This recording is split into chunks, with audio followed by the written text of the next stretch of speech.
پھر اللہ نے ایک اور فضیلت رکھی رمضان کی، جو رمضان میں مرتا ہے اس کا حساب کوئی نہیں، اس کا حساب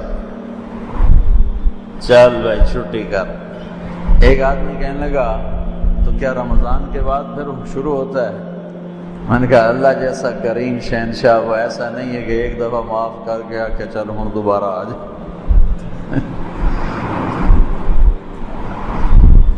جب وہ ایک دفعہ اس نے چھوڑ دیا، اب دوبارہ وہ اس کا کھاتا نہیں کھولے گا کہ چل میں ہوں، رمضان گزر گیا چل کان نہ پلے۔ وہ جس کو رمضان میں موت دے رہا ہے وہ کوئی اس کی نیکی اس نے پسند کی ہے۔ اور نور جہاں مرحوم جب 27 رمضان کو اس کی موت آئی، میرا رب کہتا ہے میں شرک معاف نہیں کروں، باقی جسے چاہوں معاف کروں۔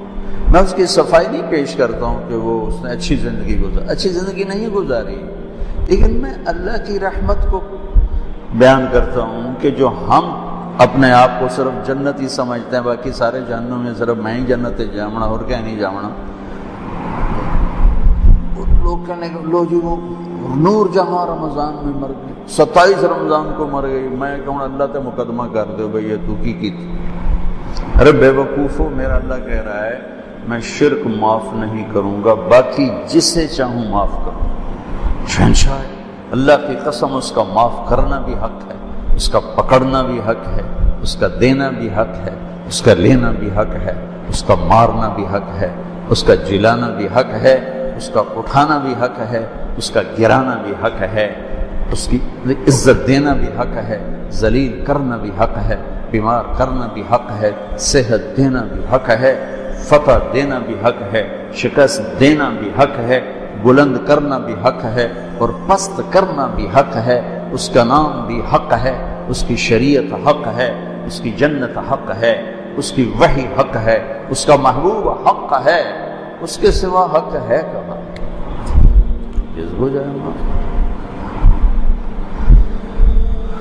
نور جہاں کا جرم تو تھوڑا تھا، گاتی رہی، وہ جو 100 آدمیوں کو قتل کرنے والوں کو اللہ نے کہا جا میں نے معاف کیا، بخاری شریف کی روایت، 100 آدمیوں کا قاتل کر جاؤ معاف کیا۔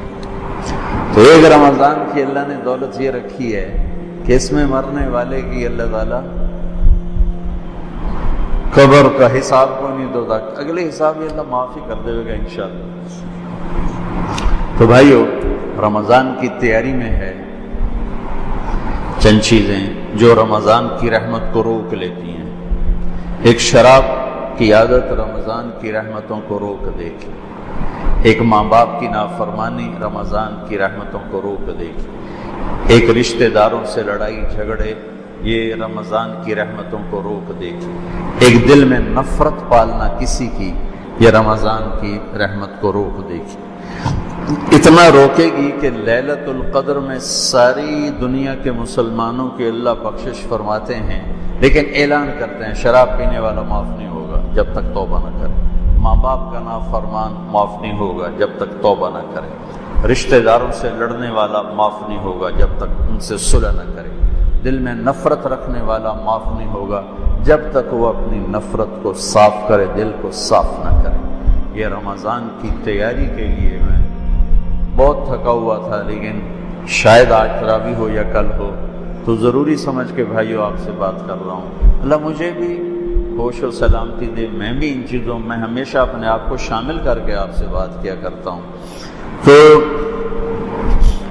جیسے حج پہ لوگ جاتے ہیں تو معافیاں مانگتے ہیں، بھائی معاف کری میں حج تے جا رہی ہوں، اس سے زیادہ ضروری ہے رمضان۔ جتنے فضائل رمضان کے ہیں اتنے حج کے نہیں ہیں، جتنے فضائل رمضان کے ہیں اتنے حج کے نہیں ہیں۔ لوگ حج پہ جانے سے پہلے معافی مانگتے ہیں، ارے میرے بھائیو رمضان آنے سے پہلے اگر میں اور آپ کسی سے لڑے ہوئے ہیں اللہ کے واسطے صلح کر لیں، خاص طور پر قریبی رشتہ ہے صلح کر لیں، خاص طور پہ والدین، بیوی ہے، بہن بھائی ہیں، رشتہ دار ہیں، صلح کر لیں۔ میرے رب کی بارگاہ میں رشتہ داروں سے حسن سلوک یہ اتنا بڑا عمل ہے کہ ایک حدیث سے یاد ہے کہ میں تمہیں نفل نماز، روزہ، حج سے بڑا عمل بتاؤں؟ نفلی نماز، نفلی روزہ، نفلی صدقہ، نفلی حج۔ الا انبئکم بافضل من الصلاۃ والصیام والحج، میں تمہیں نفلی روزے، نفلی نماز، نفلی حج سے بڑا عمل بتاؤں؟ کہا جی بتائیے یا رسول اللہ۔ کہا آپس میں صلح صفائی سے رہنا، آپس میں پیار محبت سے رہنا، لڑے ہوں میں صلح کرانا۔ یہ اللہ کو نفلی، کتنے لوگ ہیں مصلی نہیں چھوڑتے لیکن سلام کر کے راضی نہیں، گرمی کے روزے، جمعرات کے پیر کا روزہ بھی نہیں چھوڑتے لیکن رشتہ داروں سے لڑائیاں پالی ہوئی ہیں۔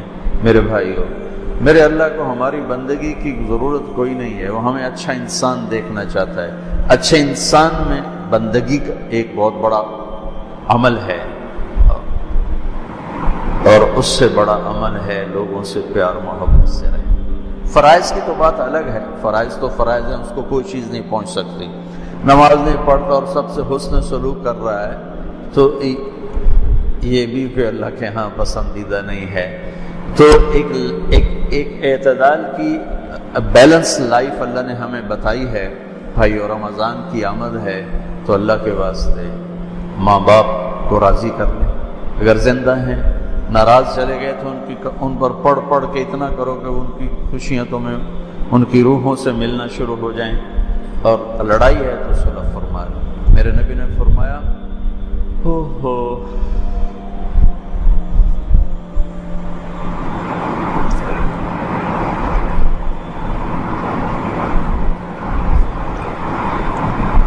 میری ماں ہوتی، میں عشاء کی نماز کے مصلی پہ سورۃ فاتحہ پڑھ رہا ہوتا اور میرے گھر سے آواز آتی محمد، تو میں نماز توڑ دیتا، فرض نماز کا میں نماز توڑ دیتا۔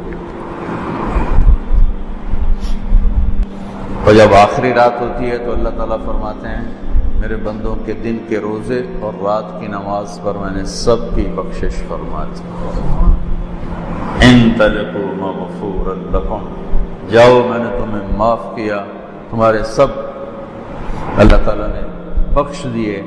یہ رمضان کی برکت سے اللہ نے اس امت کو یہ دولت نصیب فرمائی، جو پہلے امتوں کو یہ دولت نصیب نہیں تھی۔ ان کا روزہ بھی مشکل تھا اور ان کا اجر بھی ایسا نہیں تھا کہ جنت مزین کی جا رہی ہو اور مخلوق دعا کر رہی ہو اور شیطان قید ہو جائیں اور جنت کے دروازے کھل جائیں اور جہنم کے دروازے بند ہو جائیں، اور اللہ تعالیٰ روزانہ جنت کو تیار کرے کہ میرے بندے آ رہے ہیں، تو تیار ہو جا، میرے بندے آ رہے ہیں۔ یہ اس امت کے لیے یہ دولت رکھی گئی، اور اللہ کو ہماری بھوک پیاس نہیں چاہیے، یہ ہر عمل ہمارے فائدے کے لیے، ہر عمل ہمارے فائدے کے لیے۔ اور اللہ تعالیٰ نے اس روزے کو عجیب طرح اس کی فضیلت بیان کی ہے۔ نماز کا بدلہ جنت، حج کا بدلہ جنت، زکوٰۃ کا بدلہ جنت، ذکر کا بدلہ جنت، تلاوت کا بدلہ جنت، تبلیغ کا بدلہ جنت، تہجد کا بدلہ جنت، صلہ رحمی کا بدلہ جنت، سخاوت کا بدلہ جنت، معاف کرنے کا بدلہ جنت، تواضع کا بدلہ جنت، جھک جانے کا بدلہ جنت، محبت کا بدلہ جنت، ایثار کا بدلہ جنت، قربانی کا بدلہ جنت، قرآن کی تلاوت کا بدلہ جنت، تنہائی میں ذکر کا بدلہ جنت، سارے اعمال کا بدلہ جنت۔ اور روزہ، اللہ نے کہا روزے کا بدلہ تمہارا رب خود ہے، تمہیں اللہ ملے گا۔ جب اللہ ملے گا تو سب کچھ ملے گا۔ ہارون کی ایک باندی تھی، اس کا نام تھا خالصہ، ذرا سانولی سی تھی۔ ہارون کی 3000 باندیاں تھیں، ایک سے ایک بڑھ کر حسین تھی۔ وہ خالصہ کو ذرا ترجیح، پروٹوکول دیتا تھا، تو باقی حیران ہوتے تھے کہ یہ ایویں بھیڑی ہے، انہوں کیویں ایڈا سر تے چاڑی ودا۔ تو ایک دن دربار تھا تو ہارون نے کہا جو جس پہ ہاتھ رکھے گا اس کی، تو لوگ بھاگے دوڑے، کوئی ادھر کوئی ادھر کوئی ادھر، کوئی اے میری اے میری اے میری اے میری۔ وہ خالصہ کھڑی رہی، تو ہارون نے کہا تو نے کوئی نہیں پسند کیا؟ کہنے لگی مجھے ضمانت چاہیے، جسے پسند کروں وہ پھر میرا ہی ہو۔ ہاں ہاں ہم نے اعلان کر دیا ہے۔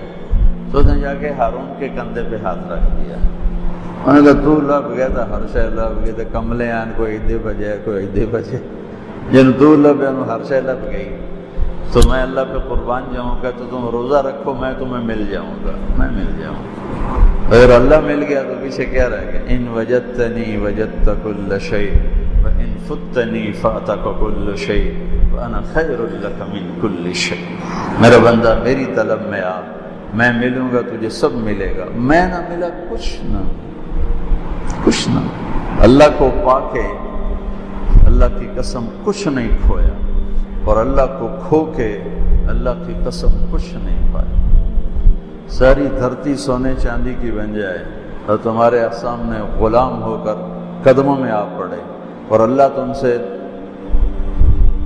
دور ہو گیا تو کچھ نہیں پایا۔ اللہ ہمیں آزمائش سے بچائے، عافیت سے اپنا ساتھ نصیب فرمائے۔ مثال کی بات کر رہا ہوں، سب کچھ کھو دیا، سب کچھ کھو دیا،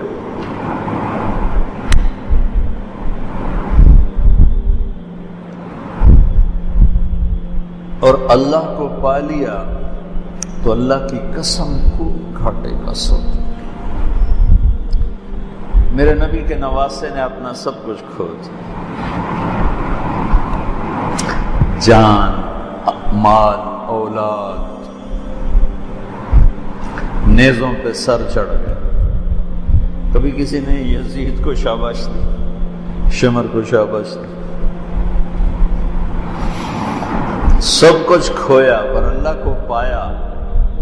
آج تک انہی کے سر پہ عزت کا تاج ہے۔ ان کو شہید کرنے والوں نے دنیا کا سب کچھ پا لیا، اللہ کو کھویا۔ آج تک زمین آسمان کی لعنت ان کی قبروں پر بھی برس رہی۔ روزے کا بدلہ اللہ خود ہے۔ بھائیو، ایک روزے کا اہتمام فرمائیں، ایک تراویح کا اہتمام۔ آپ 2 رکعت بھی پڑھ کے چلے جائیں، اس کی قیمت ہے، لیکن یہ 1 مہینہ اپنے دنیا کے کام تھوڑے کر لیں، اپنی مشقت کو تھوڑا کر لیں، اپنے ملازموں کا کام بھی تھوڑا کر لیں، اپنے کاروبار کو ذرا سمیٹ لیں، اپنی دکانوں کے اوقات کو ذرا سمیٹ لیں۔ بھئی یہ مہینہ تو ہمیں اپنی آخرت کو بنانا ہے۔ اپنے نوکروں کو، مزدوروں کو بھی سہولت دو، اپنے آپ کو بھی سہولت دیں، اور اس میں اپنے اللہ کو منا لیں، جہنم کی آگ کو ٹھنڈا کر لیں کہ اس سے خوبصورت اور کوئی چیز نہیں ہے۔